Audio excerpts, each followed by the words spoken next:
చింతపండు తెచ్చినప్పుడు ఇట్లా తీసుకుని మనం మొత్తం ఎండకెట్టాలి. పురుగు పట్టకుండా ఉంటుంది. ఇట్లా పెట్టినాక మనము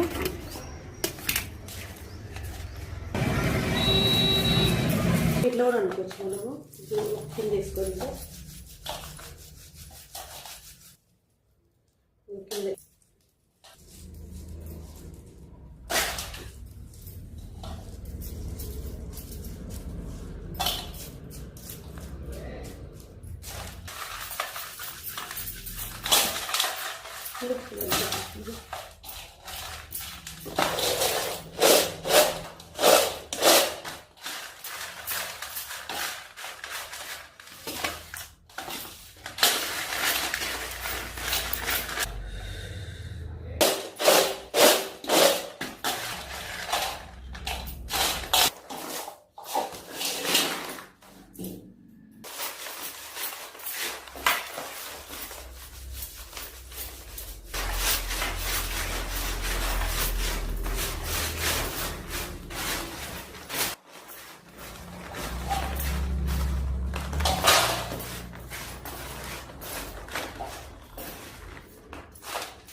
నిన్న శుభ్రం చేసినాము కదా, ఈరోజు ఎండకెట్టినాము. ఎండినాక తీసి కవర్లలో పెట్టేద్దాం. ఫ్రిడ్జ్లో పెట్టుకుంటే మనకు 1 year అయినా సరే ఇదే కలర్ ఉంటుంది. ఇట్లా తీసి పెట్టేసుకోవాలి. ఇట్లా ప్యాక్ చేసుకొని ఫ్రిడ్జ్లో పెట్టేసుకోవాలి. దీంట్లో కొన్ని పెడతాం.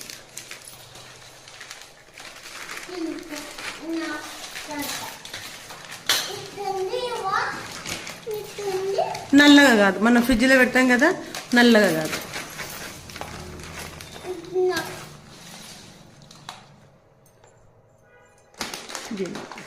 ఇటువంటి కవర్ ఇట్లా జిబ్లాక్ కవర్స్ ఉంటాయి కదా, ఇట్లా దీంట్లో ఇటువంటి కవర్స్ ఉంటాయి కదా, మంచి కవర్స్, దానిలో పెట్టుకుంటే అయిపోతుంది. ఇట్లా వేసి గట్టిగా ప్రెస్ చేసుకుని మనము ఇట్లా పెట్టి ఇట్లా ఇట్లా ప్రెస్ చేసి దగ్గరికి అవుతుంది. ఇట్లా పెట్టి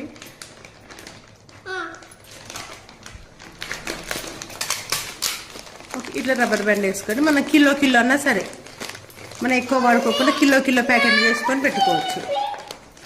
ఇది ఇట్లా పడతాయి.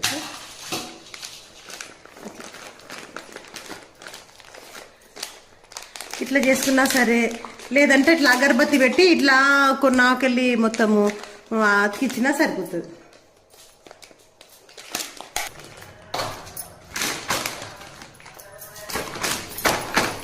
ఇవి ఇలా జిబ్బి పెట్టేస్తే